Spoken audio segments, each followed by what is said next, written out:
la situación que estamos viendo en el mercado de bonos. Estamos viendo el mayor mercado bajista de la historia de los bonos desde el año 1700 y pico. Por velocidad es el peor de la historia. Veníamos de un mercado alcista excesivamente burbujeante y sostenido por la droga y la inyección de liquidez de los bancos centrales. Esto es un desplome histórico.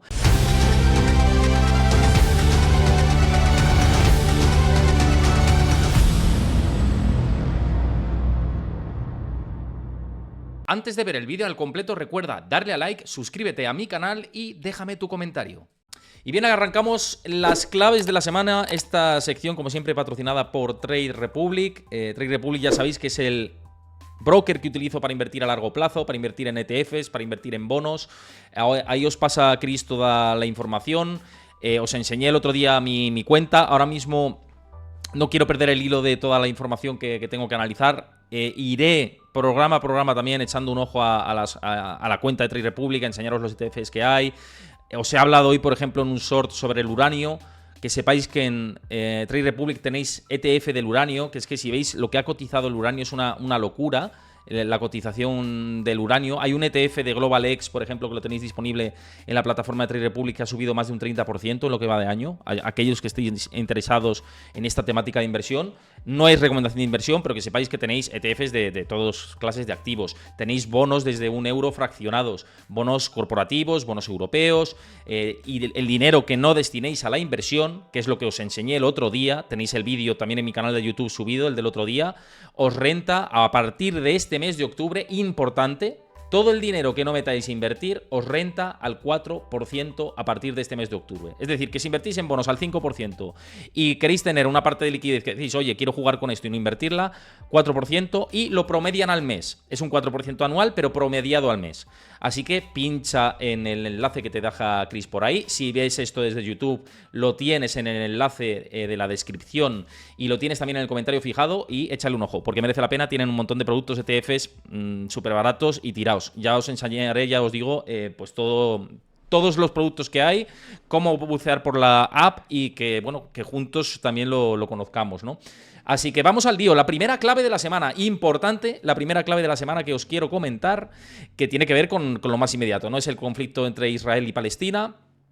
Y, bueno, como bien sabéis, en las últimas horas Hamás ha lanzado un ataque sobre Israel. El último dato que había leído, actualizadme si esto no es así, pero había leído que ya ascendía a 700 israelíes muertos en este ataque y más de 2.000 heridos. Es la información que controlaba antes de entrar al directo, según la agencia Reuters. Y bueno, pues todo eso, cuando hay este tipo de conflictos, este tipo de tensiones geopolíticas, porque Israel inmediatamente ha declarado la guerra a Palestina. Ha dicho además Netanyahu, que es el primer ministro israelí, que esto va para largo, que va a ser un conflicto bastante largo en el tiempo. Y bueno, pues no pinta bien la cosa en ese espacio. La verdad que lamento mucho todo lo que está pasando. Es una guerra, una tensión diplomática, una tensión en el espacio, digamos, de Oriente Medio, que lleva enquistado durante muchos años, que lleva pues mucho tiempo Israel y Palestina con esta situación, con esta beligerancia, ¿no? Y no sé cómo puede acabar, la verdad. No me voy a meter en temas políticos, me voy a centrar exclusivamente en temas de mercados, porque mi condena absoluta a cualquier acto violento, ¿no? Si, ya lo sabéis, y más si hay tantas muertes de por medio y actos violentos previos también del otro lado, del lado de Israel, que también se han producido. Condena absolutísima, que quede muy claro, por las dos partes. Esto es un conflicto muy difícil, ya os digo que no quiero entrar en parte política, y que me parece muy triste, ¿no? A nivel simplemente emocional de lo que veo y lo que he visto a lo largo de todos estos años, me parece muy complicado y me parece muy triste, la verdad. Me parece muy triste porque son vidas humanas y nosotros lo vemos desde el sofá y es una pena, la verdad. Pero bueno, implicaciones en los mercados y en la economía siempre hay. Lo que estamos viendo en pantalla ya es la cotización del barril de crudo Brent en tiempo real. Está subiendo hoy un 4%.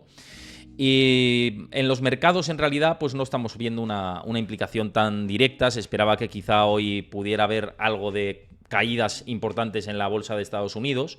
Y vemos que el S&P 500, también pues con la festividad que tenemos, simplemente está cayendo un 0,40%. Ha llegado incluso a caer más en lo que es la sesión. Por tanto, no estamos viendo un efecto directo en Wall Street.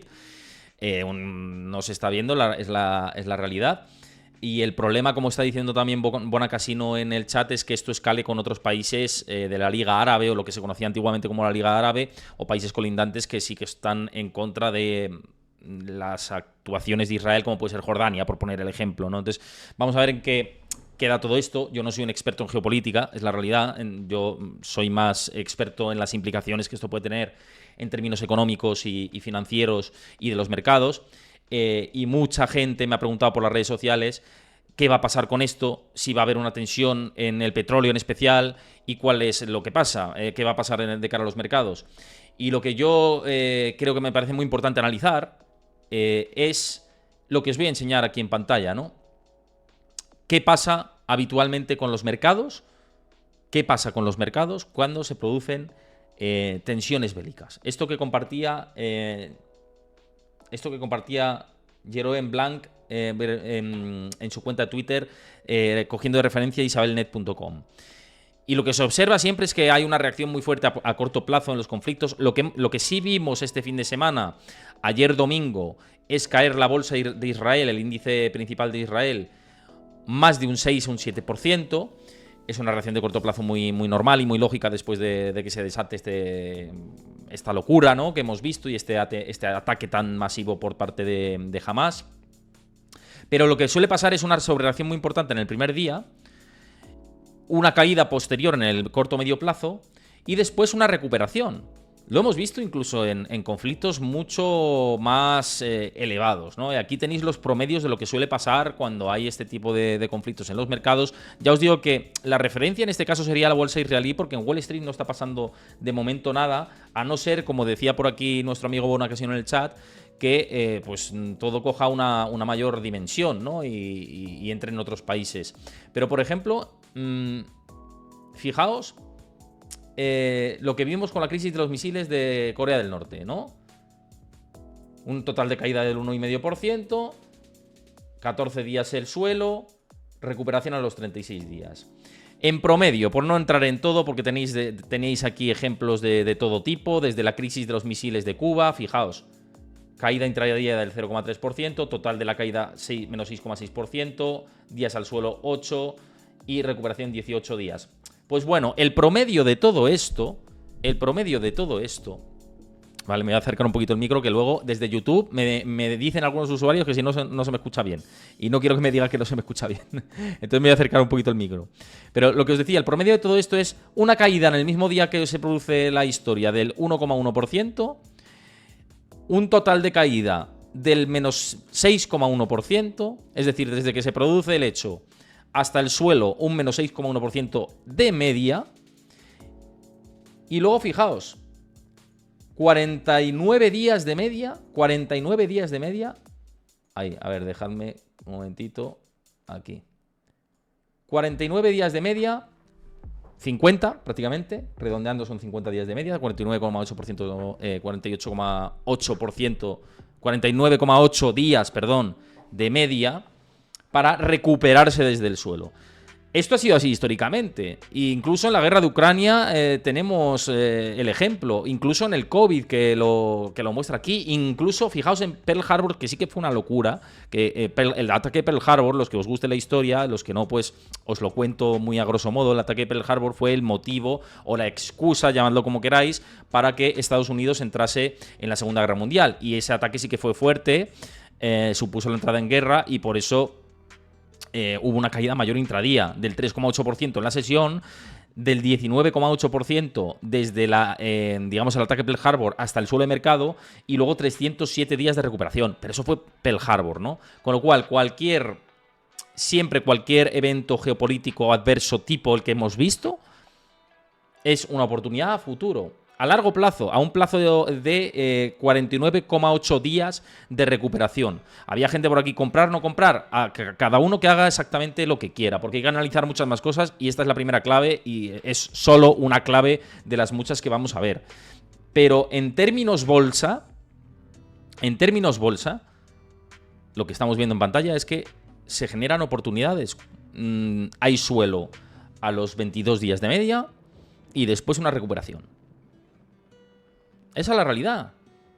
Esa es la realidad de lo que vemos en los mercados históricamente con este tipo de conflictos en las bolsas. Vamos a ver qué pasa con el petróleo, ¿no? Porque ya os digo que hay mucha gente que está preocupada porque, primero, el petróleo es un producto, una materia prima de la que dependemos todo el mundo, ¿no? Para movilidad, para fabricación, para la industria manufacturera en general, para todo. El petróleo es, digamos, la principal materia prima. Esa es la realidad. Entonces, depende mucho también del comportamiento del petróleo para ver la inflación, para ver qué nivel de inflación podemos tener. Y el petróleo había trazado una línea ascendente desde los mínimos hasta ahora, que una vez más estamos cerca de los $90 el barril, cogiendo como referencia el barril de crudo Brent, ¿no? ¿Y qué hace el petróleo históricamente en este tipo de conflictos? Os voy a compartir este gráfico que lo he subido a mis redes sociales, tanto en X como en Discord y demás redes, que por cierto, una vez más os invito a que os unáis a mi comunidad de Discord, donde comparto información como esta que estáis viendo en pantalla. Es gratuito, os paso clic por el chat el enlace. Si lo veis desde YouTube, por supuesto que podéis pinchar en la descripción del vídeo y tenéis ahí el enlace al canal de YouTube, para que lo sepáis, que mucha gente, oye, ¿cómo accedo al canal de Discord? Pues lo tenéis en las descripciones de todo, y aquí en Twitch os lo pasa Chris, y también lo tenéis en la sección acerca de en Twitch, Discord, pincháis y ahí llegáis al canal. Para los que lo veáis en diferido, hablo para los que lo veáis en diferido, que es muy importante. Por cierto, para los que lo veáis en diferido también, para iros a la aplicación de Trade Republic, que antes os he hablado de ello, que tiene pues esta gama tan amplia de productos con comisiones tiradas, la verdad. También en el banner de Trade Republic lo buscáis en la sección de acerca de, pincháis y ahí os podéis descargar la app, para que lo sepáis, Bueno, pues siguiendo con todo esto, con el hilo del petróleo que suele pasar con este tipo de conflictos, hilando la información de lo que veníamos diciendo, yo sacaba la conclusión, luego os lo compartía en Twitter o x.com. Ya me cuesta mucho decir X, la verdad, no sé a vosotros, chat, pero a mí me cuesta horrores todavía. Pero si os fijáis, no llegamos a una conclusión clara, porque hay veces que sí que se produce ese tirón al alza, como por ejemplo en el embargo del 73 o en la revolución de Irán del 78, y mirad qué subida tan fuerte. Pero fijad en la guerra de Irán-Irak, ya prácticamente estaba en el techo. Fijaos, en la invasión de Irak de Kuwait, estaba prácticamente en el techo. En los ataques del 11S, el petróleo estaba ya en línea descendente. Entonces, podemos sacar una conclusión bastante clara del petróleo, porque descuenta muchas veces movimientos antes de que esto se produzca. En la mayoría de las ocasiones, estas tensiones influyen, pero yo os voy a dar mi opinión personal con respecto al petróleo, ¿vale? Yo creo que al petróleo le afecta más el recorte de producción por parte de los países miembros de la OPEC Plus, o Plus, o como se llame ahora, la OPEP y los asociados a la OPEP. Creo que eso es el principal catalizador al alza. También la desaceleración de China, o el menor crecimiento de China, no la desaceleración como tal de que venga una crisis económica bestial en China, pero sí pues el momento negativo que está atravesando la economía china comparado con años previos. Eso yo creo que le afecta más al petróleo que el conflicto a no ser que escale a niveles que ahora mismo no estamos viendo. Si el conflicto escala a niveles que no estamos viendo, efectivamente sí que puede repercutir negativamente sobre el petróleo, no sabemos cuánto, pero creo que el catalizador más adverso por la parte alcista del petróleo es el recorte de la producción, es que Arabia Saudí y todos los miembros de la OPEP sigan con esa política de recorte de producción del petróleo, con la demanda actual que tenemos.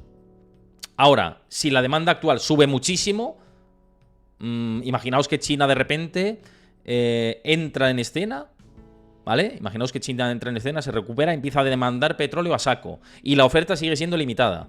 Pues el petróleo va a subir todavía más, ¿vale? Me parece eso más peligroso para el petróleo que la foto que tenemos ahora. Insisto, esta foto se mueve. Para que luego no cojan el clip y el corte y digan, no, tal, esta foto se mueve. Si el conflicto escala y vamos a más allá, entonces sí. Hemos tenido otros ejemplos en la historia, que los estamos viendo ahí en pantalla. Pero si no, está muy limitado. En mi opinión personal. En mi opinión personal, ¿vale? Más, con respecto a todo esto y, digamos, ligando todos los análisis de esta parte, Puyol Roger dice, Héctor, el problema es que entren varios países. Claro, sí, es que efectivamente estoy de acuerdo contigo. Si entran varios países, entonces sí que sube fuertemente la demanda de petróleo. Si sube fuertemente la demanda de petróleo y no sube la producción, vamos a ver, cuidado porque a lo mejor Arabia Saudí o otros países de Oriente Medio que están interesados en el conflicto pueden aumentar la producción de petróleo para facilitar que haya flujo positivo. Entonces, no es descartable nada.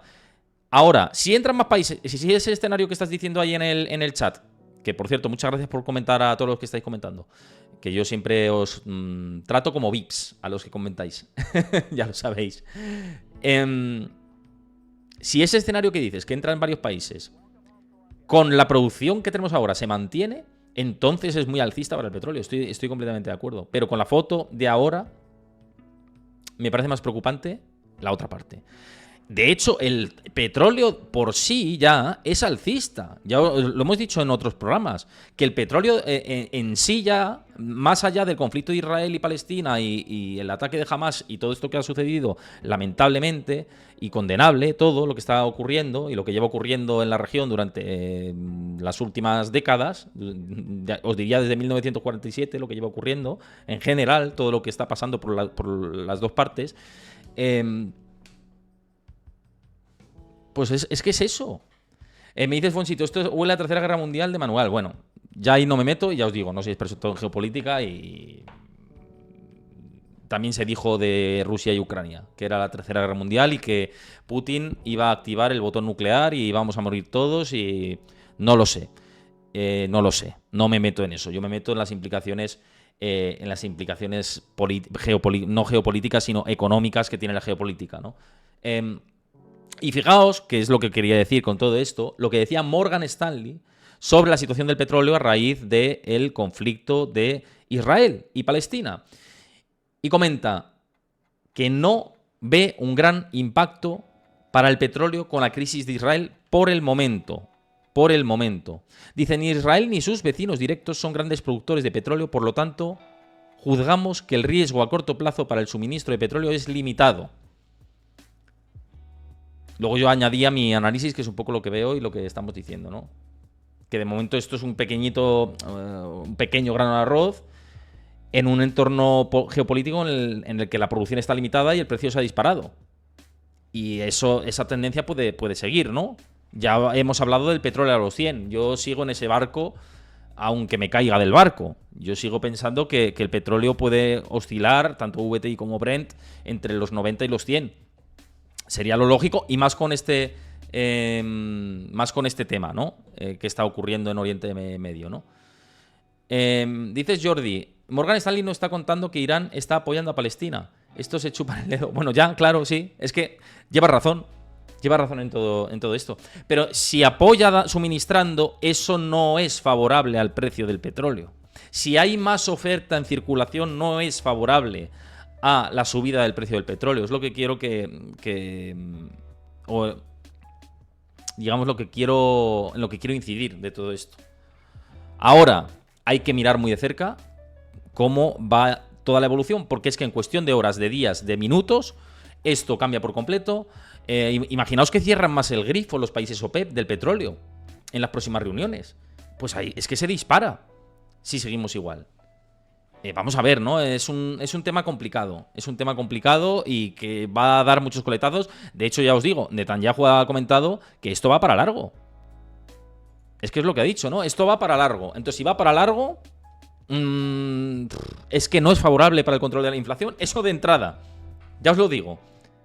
Ya no es favorable para el control de la inflación. Eso de entrada. Pero bueno, es que es otra cosa más que añadir a la mochila, ¿no? De lo que ya llevamos. Inflación, subidas de tipos de interés. Es que estamos caminando hacia un lado peligroso. Nos centramos solamente en las políticas monetarias, que luego vamos a ir a esa parte. De hecho, va a ser la parte de la segunda clave. Con la parte de los bonos, que me preocupa muchísimo lo que estamos viendo en los bonos, y es que la tendencia lo explica directamente. No me preocupa el mercado de bonos per se, que pueden haber oportunidades, me preocupa lo que indica cómo está el mercado de bonos. Eso es lo que me preocupa. Y esa es la segunda clave. Pero no es lo único. Es que el mundo es un avispero ahora mismo. Es que en cualquier momento pasa cualquier problema como el que hemos visto ahora, cualquier conflicto lamentable con vidas humanas de por medio, y la tenemos montada. La tenemos montada. Ahora no, ya no hablamos de Taiwán ahora mismo, pero es que está ahí. Es que está ahí. Y nos vamos olvidando y no estamos incidiendo todos los días porque nos volveríamos locos si incidimos todo el día en todos estos problemas a nivel mundial. Nos volvemos locos y nos da un patatús. Pero es que hay demasiada tensión por todos los lados. Y es un problema. Chat, yo lo veo así, no sé vosotros, pero es que me parece un problemón del copón. El escenario tal y como lo tenemos. La verdad, me parece un problemón del copón bendito. Pero bueno, hay que seguir adelante y seguir vigilándolo. Y esta primera clave, pues ver las próximas semanas cómo evoluciona y los próximos meses y etcétera, ¿no? Porque si es largo, largo no son 3 días, ¿eh? Si Netanyahu dice que es largo. Así que, hay que respirar hondo. Hay que respirar hondo para seguir las crónicas estos próximos días. Bien, vamos a la segunda clave. Vamos a la segunda clave, que me parece que quiero incidir mucho en esto. Quiero incidir en esta parte. Y es la situación tremendísima. Bueno, antes de ir a la segunda clave, un segundito. Una incidencia no una incidencia, sino un inciso con respecto a lo que os he dicho antes de lo que suele ocurrir en las bolsas, que se me ha olvidado mostraros este gráfico que os tenía preparados y me parece súper interesante, ¿no? Ya os lo he mostrado en otras ocasiones. Pero fijaos cómo suena, o sea, cómo funciona el comprar ante el conflicto en las bolsas. Fijaos, en promedio, ¿eh? Cómo funciona el comprar ante el conflicto. Aquí en la guerra de Afganistán fue al revés, ¿eh? Empezó a subir, pero subió. O sea, todo este tramo subió. Pero mirad cómo funciona el comprar con las caídas de los conflictos bélicos. Cosa que de momento no se ha producido en Wall Street, pero sí en la bolsa de Israel. Simplemente eso para que lo veáis. Y ahora sí, segunda clave.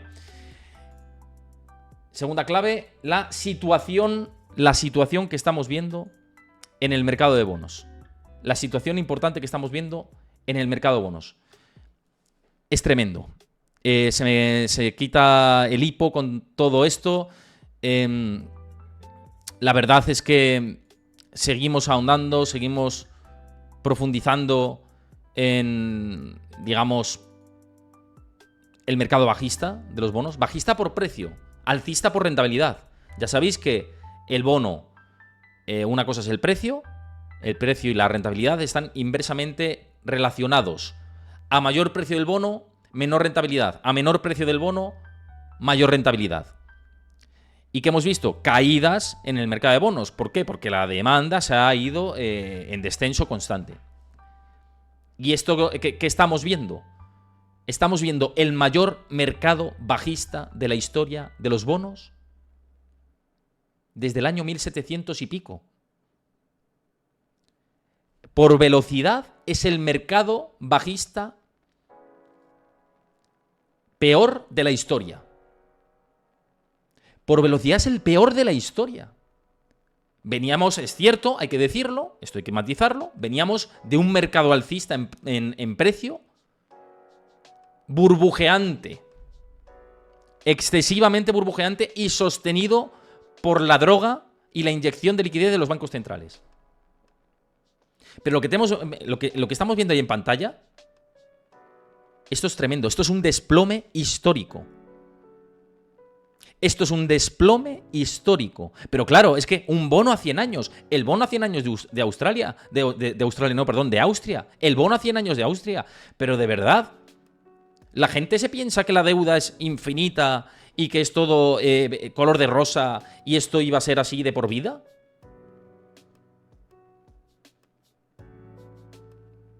¿Es que de verdad somos tan ingenuos de pensar que esto iba a durar eternamente? ¿Y que iba a subir el precio del bono a 100 años de Austria de forma permanente? Pues, ale, 74% de pérdidas.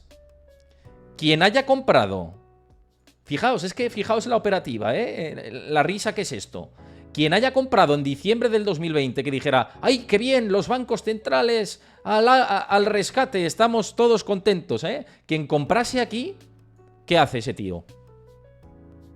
¿Qué hace esa institución, ese inversor, cuando aguanta y estamos aquí, con una caída del 74%? ¿Qué hace?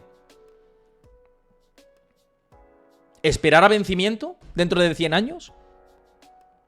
¿A 100 años espera vencimiento para cobrar y recuperar la inversión? Si es que se lo va a pasar a los herederos. Si es un particular y si es un institucional, a saber quién lo ve, ese dinero.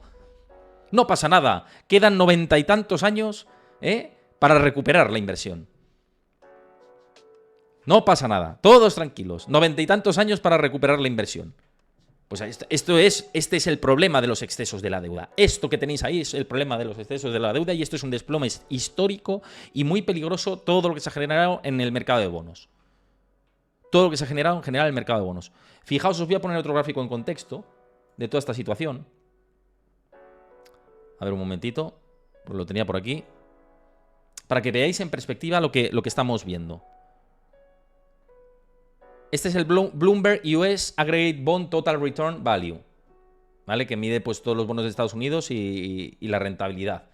Esto es lo contrario a lo que hemos visto del gráfico anterior de precios, que era el bono austriaco a 100 años. Pues una locura lo que hemos visto, ¿no?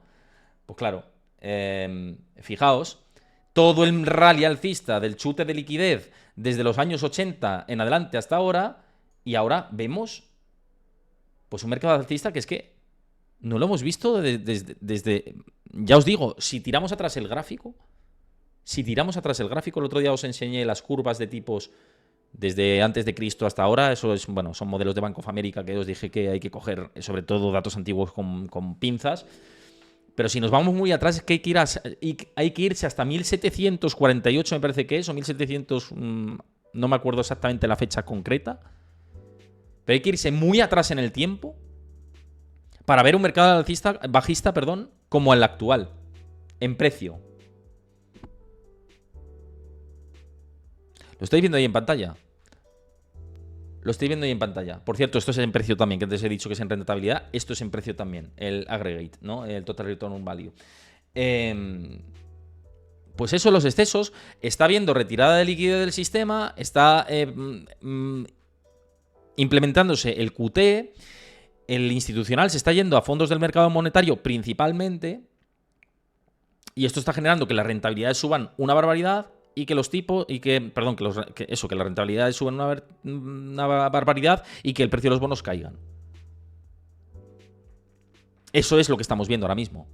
Pues una locura, un desplome tremendo, histórico y pues una situación, permitidme que os lo diga, insostenible en el largo plazo. Y de hecho, a colación de la situación del mercado de bonos, hoy ha habido unas declaraciones muy interesantes que os he compartido en mis redes sociales, en mi comunidad de Discord, de un miembro de la Fed. De Logan de la Fed. Recordemos que el bono americano a 10 años en rentabilidad está en niveles máximos desde el ciclo del 2007.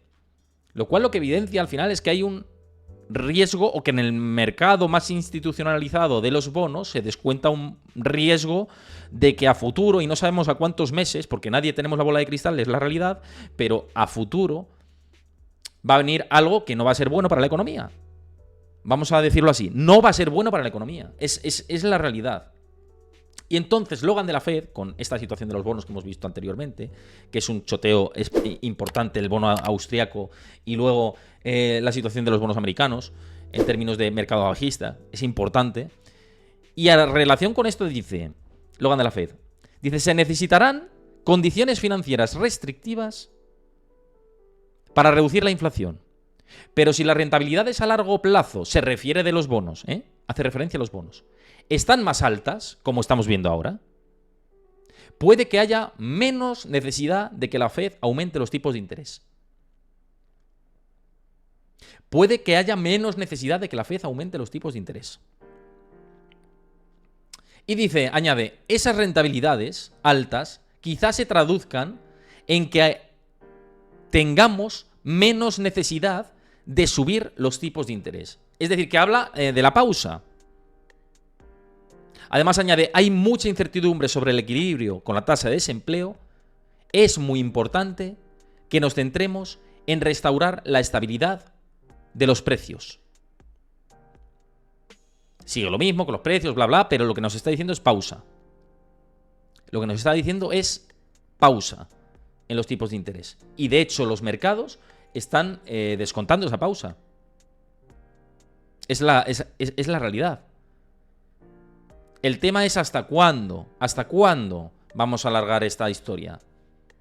¿Hasta cuándo queremos alargar esta trilogía, esta saga?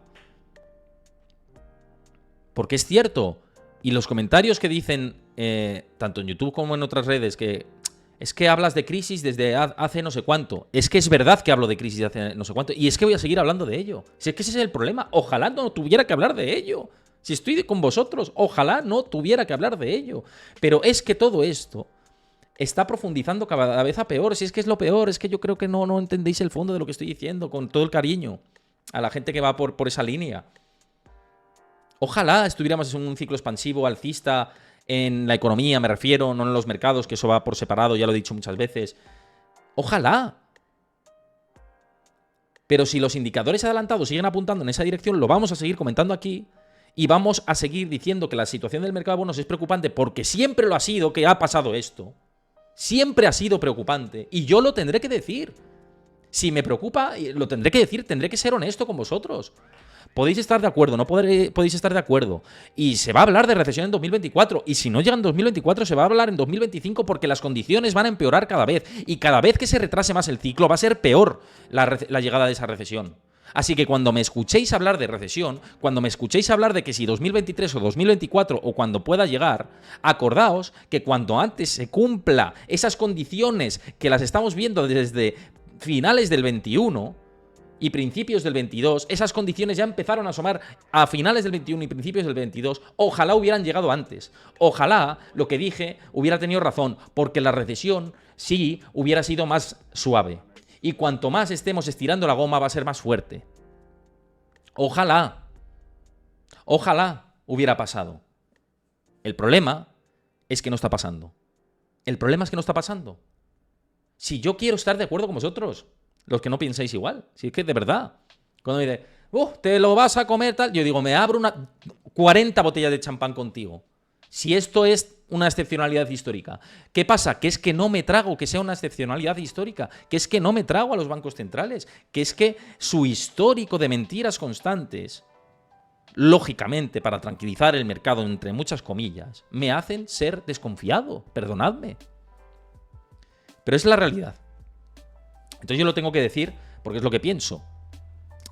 Por cierto, aprovechando todo esto, y si estáis viendo esto desde YouTube, dejadme el comentario si consideráis que, bueno, estáis de acuerdo con esto, ¿no? Además yo debato con muchos de vosotros y desde el respeto con mucha gente, ¿no? Y me ayudáis a abrir la mente y a decir, oye, pues esto no me lo había planteado y tal. Así que dejadme vuestro comentario en YouTube. Si os gusta el contenido, dejad vuestro like, suscribíos al canal si no lo habéis hecho y activad la campanita porque así cuando subamos un vídeo nuevo al canal os sale la alerta y estáis completamente enterados. Así que si me veis desde YouTube, dejad vuestro comentario, decidme qué pensáis, estoy de acuerdo, no estoy de acuerdo con esto, creéis que estamos en el desplome histórico de los bonos, os preocupa la situación de los bonos, os preocupa que no haya llegado la recesión y que incluso pueda alargarse a no sé cuántos años, que no lo sabemos.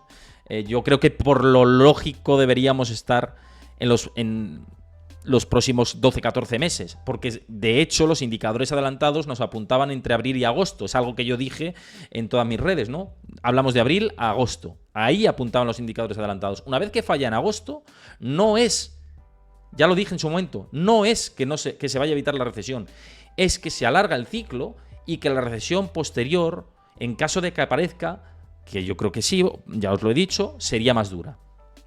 Por cierto, Roman Márquez Vergar dices buenas también a ti. JM Mota dices yo también veo bastante probable una recesión. Ángel Cascales dices está claro que indican los datos, el caso es ver si están descontados. Bueno, muchas gracias a todos por mostrar vuestras opiniones por aquí, que yo las escucho con muchísima atención y además me gusta todo lo que decís. Quiero dar las gracias a Debaque, que antes ha seguido el canal de Twitch y no te he dado las gracias, así que muchísimas gracias por seguir el canal de Twitch. Y a los nuevos que estéis por aquí también os invito a que sigáis el canal de Twitch si os gusta este tipo de contenido, que siempre me alegra pues ver que sigáis el canal. Bueno, hasta aquí esta parte, que ya os digo que me parece que hay que seguirla de cerca. De hecho, la tercera clave, he aunado la segunda con la tercera, porque la tercera clave eran las expectativas de los tipos de interés ligado con la inflación. Sobre esta tercera clave, que ya he empezado a desnudarla en estos últimos minutos, tengo que añadir que lo que estamos viendo de previsión de tipos de interés es que en noviembre haya un 31,9% de posibilidades de una nueva subida y en diciembre del 30,1% de posibilidades de subida. Es decir, que el mercado ahora mismo no se traga más subidas de tipos de interés. Y por eso, esto lo quería ligar con lo del pasado viernes del dato de empleo. Recordemos el dato de empleo del viernes. Vamos a ir a mi perfil porque os lo publiqué, ya sabéis, en tiempo real. Estuve en Berlín, ya lo sabéis, estuve en Berlín el jueves y el viernes. Fue una palicilla de viaje, pero muy gratificante, y aprovecho por aquí a dar las gracias a Allianz Global Investors, que a través de ellos hicimos este viaje en Berlín. Ya veréis el resultado. Vamos a hacer un reportaje en profundidad de todo esto y la entrevista a Virginie, que es la responsable en renta variable global de la gestora de Allianz Global Investors, y veréis esa entrevista también en exclusiva aquí en el canal. Y después de volver a Berlín, pues bueno, no después, sino estando allí, publiqué el dato de empleo en tiempo real. Quiero irme a ese momento. Que es este, ¿no? Y que tiene truco, la parte del dato de empleo, que va ligado a lo de las expectativas de tipos de interés. Pero va ligado porque yo creo que el mercado, uno, se empieza a no creer estos datos, porque tiene unas revisiones sangrantes a la baja. Dos, la temporalidad del empleo se ha disparado una barbaridad. Es decir, que la mayoría de los empleos son a no tiempo completo, es decir, son trabajos a no tiempo completo. Por otro lado, son contratos muy temporales, cuando de hecho hay un aumento de la temporalidad del empleo, suele ir asociado a final de ciclo económico, es decir, a pre-recesiones económicas. No sabemos lo que esto puede durar, pero suele ser indicador de pre-recesiones económicas. En el hilo de los indicadores adelantados que os hice en enero, os lo dije, esto, que la temporalidad de empleo era un indicador que había que mirar muy de cerca. Por cierto, Junderas, muchas gracias por seguir el canal de Twitch, y Ingeniero Filósofo también. Un abrazo y gracias por seguir el canal de Twitch.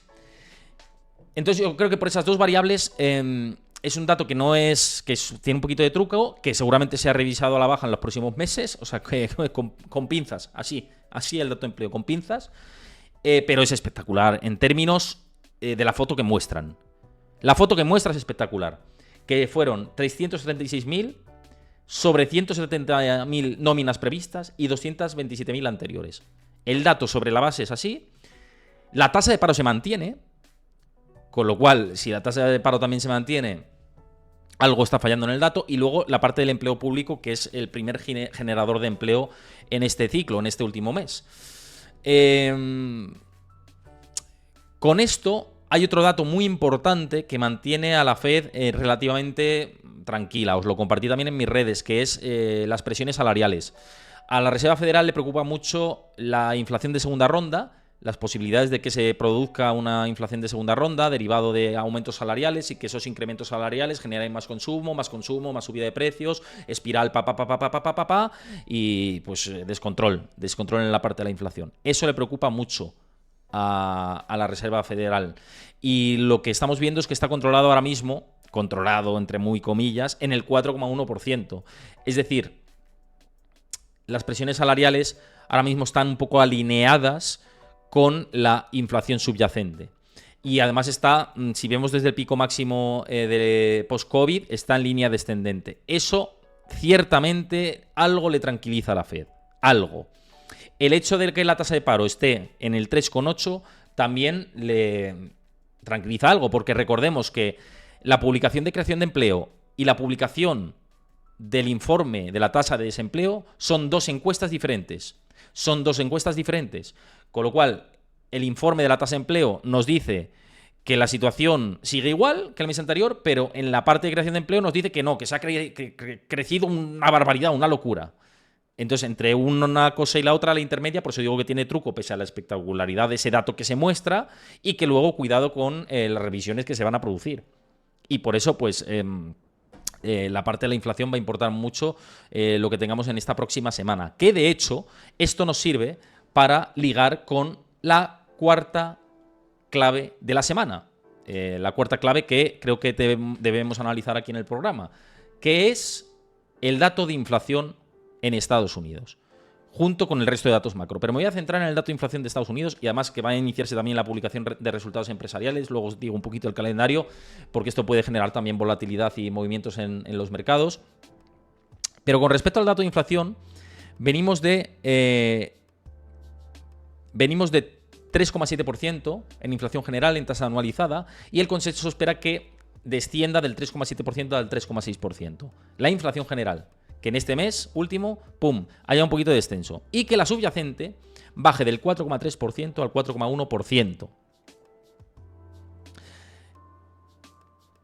Esa es la referencia del dato de inflación que se va a publicar el próximo jueves. El próximo jueves es un día clave, festivo aquí en España.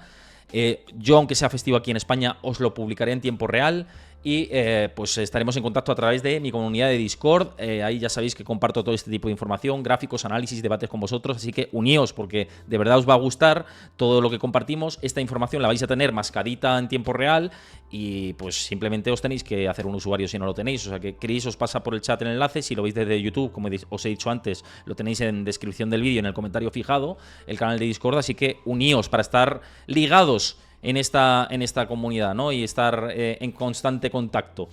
¿Y qué dice la Fed de Cleveland, ¿no? Que ya sabéis que los modelos sobre inflación pues son seguidos por parte de muchos analistas. Yo los sigo bastante. Durante todo el 2022 acertaron bastante. Este año han dado de cal y de arena. En el último dato de inflación acertaron bastante, la verdad. Y lo que esperan es que el dato de inflación sea del 3,69, es decir, 3,7%, en línea con el consenso. Y la subyacente 4,17. El consenso espera 4,1. Pues prácticamente en línea con lo que se espera. En octubre se prevé un ligero estancamiento de la subyacente en el 4,19, casi 4,20.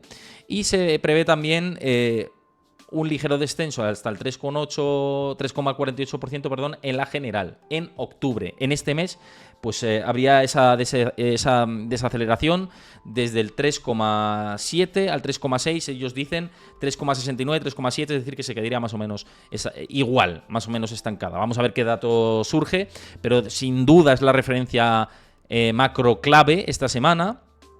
Pero antes vamos a tener el foco también en otros datos macro.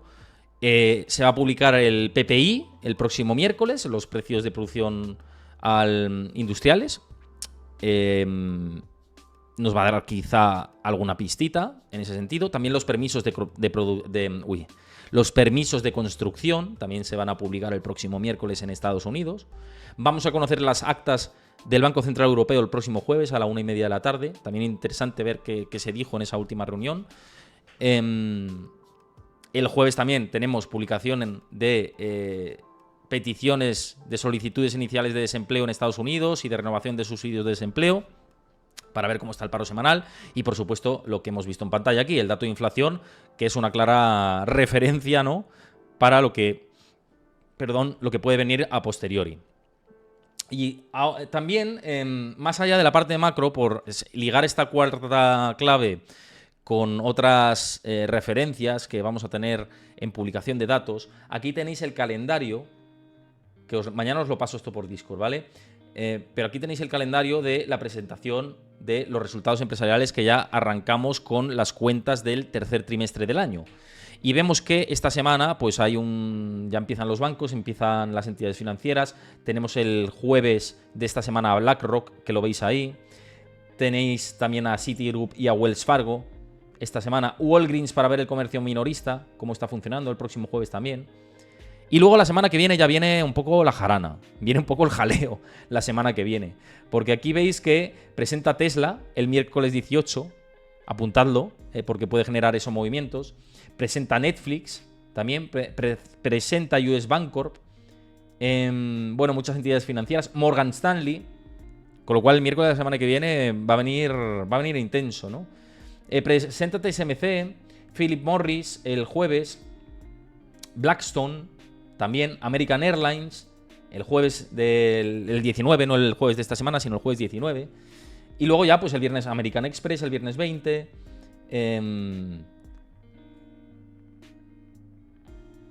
Y es que estaba echando un ojo a la tercera semana de octubre.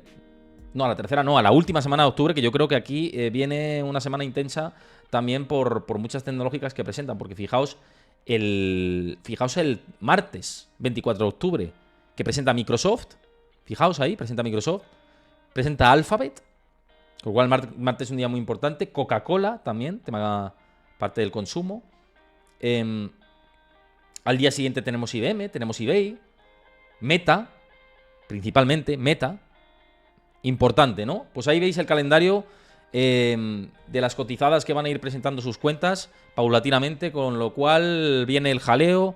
Esto es importante porque si las previsiones son los datos mejores de lo esperado, pues eso puede también dar cierto soporte a los mercados, pese a los ruidos, y sobre todo por la contracción que hemos visto en las últimas fechas. Y venimos de unas caídas muy importantes en la bolsa, que es la quinta clave, situación técnica de los mercados y fundamental. Venimos de unas caídas importantes en septiembre y en octubre. Ahora sigue la tensión, de hecho sigue la línea de tendencia.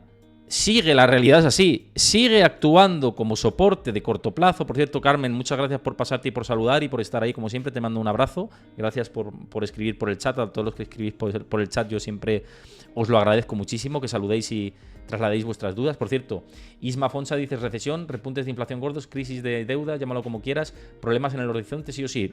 De acuerdo contigo estoy. Antes lo he dicho, así que de acuerdo contigo estoy. Arcapures Leven, también gracias por pasarte y saludar por ahí, escribir por el chat. Y lo que digo, la quinta clave, situación de los mercados, que después de la estacionalidad negativa de agosto y de septiembre, siempre el primer tramo de octubre también es negativo. Es lo que estábamos viendo. Y sigue siendo, de hecho, bastante negativo. A partir de la última parte de octubre, sí que empieza a repuntar y empieza a gestarse ese llamado rally de final de año. ¿Qué puede pasar este año? Yo es que ya me he mojado y remojado. El contexto macro me parece un desastre. Os lo he dicho ahora, os lo he dicho antes. El contexto fundamental me fío lo justo, porque la amplitud de mercado tampoco me gusta.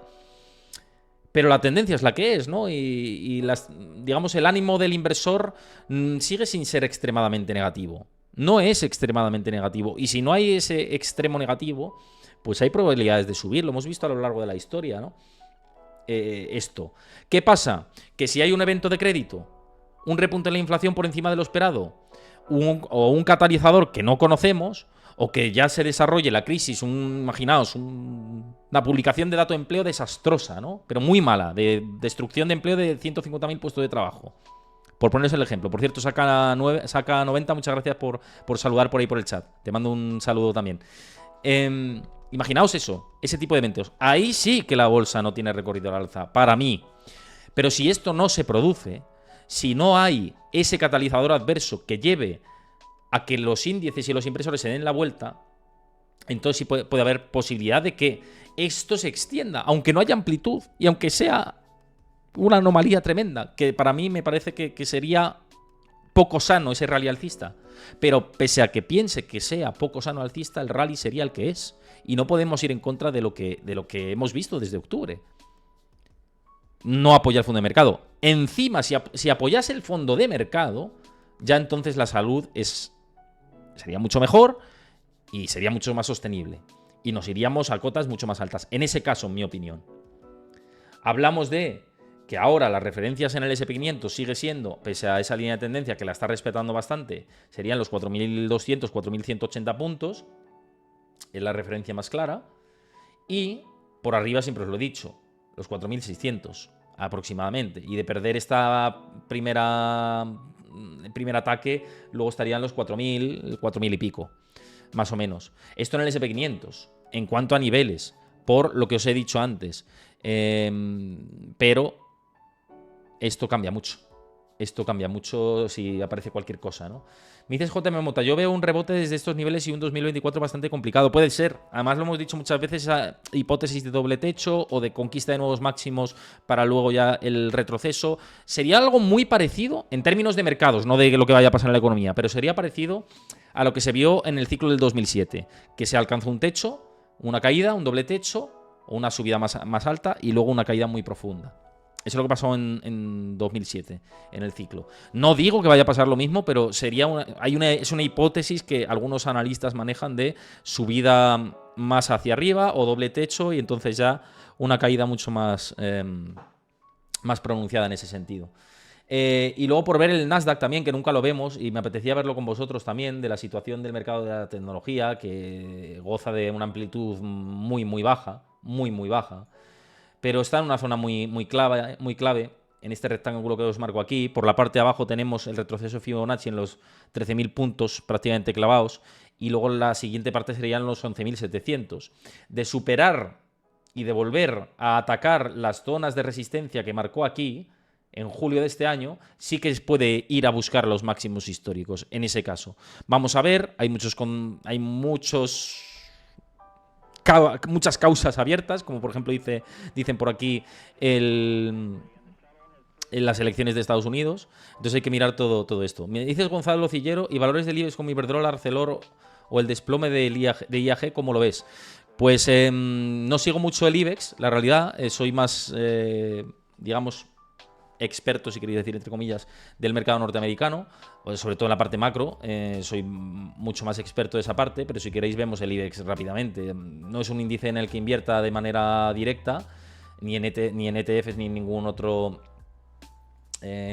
otro producto, que por cierto ETFs del IBEX y de cualquier índice también los encontráis en Trade Republic, que antes os lo he dicho, así que de verdad echadle un ojo, porque merece la pena todo lo que hay por ahí, y lo que no invirtáis os rinde al 4%, es que no tenéis dinero parado. Muchos de vosotros hay algunos que estáis en otros brokers, y yo además diversifico en brokers, ya esto que quede clarísimo, yo diversifico en brokers, esto que quede claro, pero para invertir a largo plazo y para buscar rendimientos, pues es que lo que no tengo invertido, y sin movilizar en ETFs, cuando invierto en ETFs, me va a rendir al 4% en Trade Republic, así que de verdad, echadle un ojo por ahí. Voy a echar un ojo rápidamente al IBEX, ya por cerrar esta parte de las claves, ya que me lo habéis pedido. ¿Y qué queréis que os diga? Si es que cuando vino Roberto Moro ya lo hablamos, que esto tenía pinta de triángulo para descendente posterior, ¿no? Y que no me huele del todo bien, la verdad. El IBEX no me huele así. Abuela pluma no me huele del todo bien. Vemos esos 8.600 puntos como una referencia así más inmediata por tener en el horizonte. Venía de hacerlo muy bien, es la realidad, y lo bueno no es eterno, así que vamos a ver en dónde para, ¿no? La parte de aerolíneas, cuando hay conflictos bélicos se ven acusados, es la realidad. Este no sé si es el de España, ¿no? Es que claro, IAG, como ya sabéis que cotiza en Reino Unido y en España, este es el de España, sí. Como me habías dicho IAG, bueno,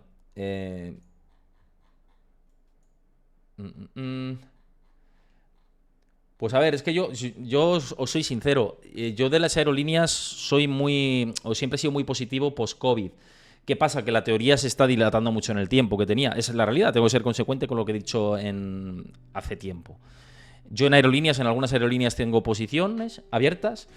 IAG me parece que el desplome viene motivado por el tema de la crisis de Israel y Gaza. El desplome posterior viene o el desplome, digamos, de los meses anteriores, viene del ruido de mercado generalizado, pero toda este gap que tiene aquí de la caída post-COVID, no digo que lo vaya a cerrar, porque sería una locura. Pero, por ejemplo, en el caso de IAG, que vuelva a los máximos de 2.55 e incluso que se vaya a la zona de 3 en un futuro, yo sí lo veo. Obviamente, cualquier cosa que yo diga aquí no es recomendación de inversión. Nunca, jamás. No me hagáis ni caso. Siempre os lo digo. Pero IAG o algunas aerolíneas que han sufrido bastante, que es verdad que tienen un endeudamiento importante y que son sensibles a las subidas de tipos de interés, pero aún así, mientras el consumo siga aguantando en este final de ciclo, en algún punto volverá a pegar tirón, yo creo.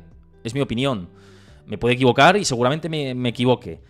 Yo en aerolíneas entré a precios bajos, cuando he entrado en algunas aerolíneas. He entrado a precios bajos. No entré en suelo porque entrar en suelo es una locura. Pero entré en precios bajos. No lo sé. Yo en el caso de IAG, en este caso en particular, pues sí que veo que puede volver a estos máximos de aquí en algún punto, en algún momento. Si todo está normal y si no se desarrolla una crisis global, si no todo se pega una castaña para abajo, o sea, eso que quede claro también. Pero si todo sigue en la extensión de final de ciclo, es la opinión que tengo, ¿no? Es la opinión que tengo. Me dices JM Mota, pero Héctor, si ves una recesión y con el crudo a estos niveles, es un entorno muy complicado para las aerolíneas. Claro, o sea, quiero decir, es lo que acabo de explicar ahora mismo. Si aparece recesión en cualquier momento, esto no se sostiene, esta tesis no se sostiene.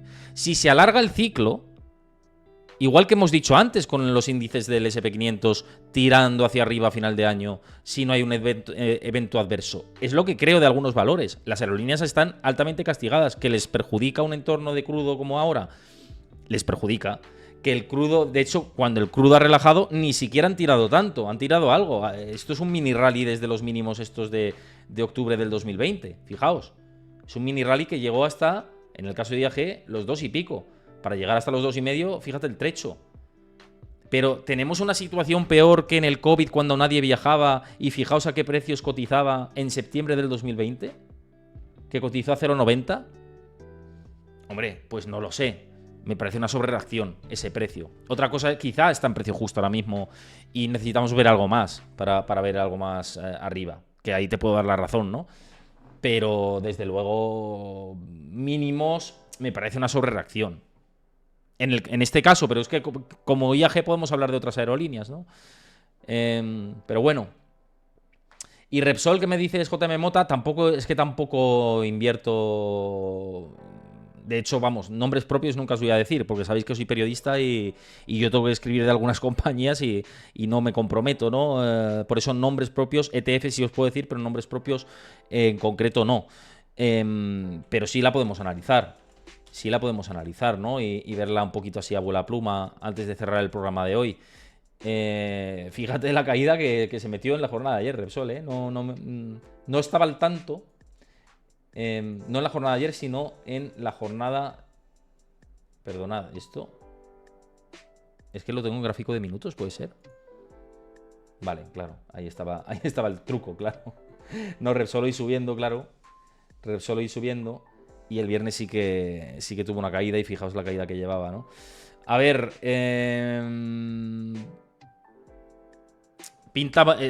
las energéticas pintan en general mejor por la situación del petróleo que hemos hablado antes. Hay que ver cuánto mejoran sus márgenes con toda esta situación. Cómo está el volumen de ventas, qué rentabilidad o lo que os digo, básicamente, márgenes de beneficios en ese punto. Pinta mejor el gráfico de Repsol en realidad, pensando en cómo está todo. Pero aún así, no ha recuperado tampoco niveles pre-COVID, prácticamente. O sea, no los ha superado, quiero decir. No ha superado con entereza niveles pre-COVID, niveles del 2018. ¿Podría superarlos? Hombre, con este entorno dilatado en el tiempo puede ser. Puede ser, es lo que dices tú. Además, las opiniones de algunos analistas también son positivas con el lado de Repsol, ¿no? las petroleras tienen un mejor momentum ahora mismo. Siempre bueno, no siempre os lo he dicho. Hace no me acuerdo cuántos programas hablamos que los sectores que se suelen comportar mejor en finales de ciclo, dentro de uno de los sectores, estaban las energéticas. Además os enseñamos por aquí los números. Que históricamente los sectores que mejor se han comportado en finales de ciclo han sido el energético. Con lo cual, por estadística está ahí. Por estadística está ahí. Esa parte. Así que nada, bueno, hasta aquí sí que voy a dejar la parte de las claves de la semana, que además ya vamos alargando el programa un poquito. Mañana vamos a tener más y además mañana vamos a estar con José Luis Cava y seguramente tengamos muchas de estas preguntas que también le podemos trasladar. Dadme un momentito. Y lo dicho. Bueno, que muchas gracias a todos por pasaros por aquí. Espero que os hayan gustado las claves. Contestaré más preguntas vuestras. El próximo lunes también estaremos por aquí. Y cualquier duda, que ya sabéis que los lunes soy el día que es el día que estoy en solitario, pues podemos abordar todas las preguntas que queráis trasladarme y las que me dé tiempo a contestar, que os lea por aquí por el chat. Y una vez más, si sois nuevos por aquí y os ha gustado el contenido que hago, pues que sigáis el canal de Twitch, que así cuando esté en directo os avisa en el momento en el que esté en directo, y pues que si lo queréis apoyar, que os suscribáis al canal de Twitch, que así os evitáis que os salten los anuncios y pues eso es muy tedioso y nos apoyáis a mí y a todo el equipo que hacemos posible este programa. Lo dicho, vamos despidiéndonos por aquí. Dices Cucapaz que muy buen programa. Carmen Dol, siento haber llegado tarde, no te preocupes, no pasa nada. También además te lo puedes ver luego después. Y nada, que tengáis muy buena tarde, muy buen día en Latinoamérica, si nos estáis viendo desde el otro lado del Atlántico. Y que nada, feliz Columbus Day si nos veis desde Estados Unidos. Y mañana aquí, 6 de la tarde, hora española, con José Luis Cava. No os lo podéis perder y yo con muchas ganas, además. Un abrazo a todos, cuidaos mucho, que paséis muy buena tarde, que mañana viene un día intenso. Chao, hasta mañana.